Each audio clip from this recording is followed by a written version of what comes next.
Guys, shoyu in Japan.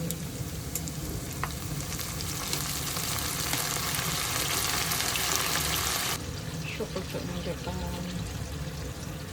Black pepper siya, guys. Lemon, guys, in bottle. Tansyahin lang natin. Tubig.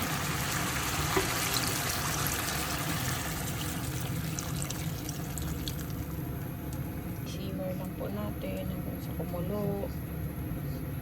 Natin konting asin.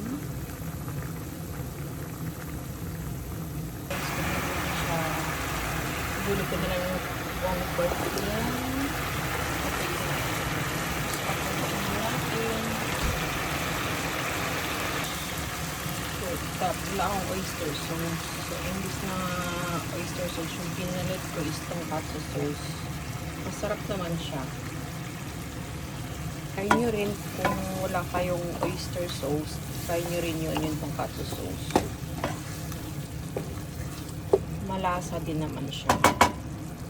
Guys, nagmamasipan siya. Favorite kasi ng anak ko Philippine food. Kaya nagpaluto din sa akin. Grabe yung oil kasi puro mga taba yung ginamit ko. Gusto ko medyo toasted ang pagpaluto ng oil.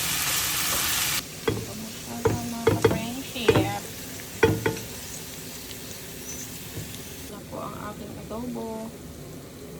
Patikim natin sa anak ko kung ano yung nasasabi niya. Kuman mo nga to. Masarap. Talaga? Mm-mm. Sarap? Talagang masarap. Masarap daw.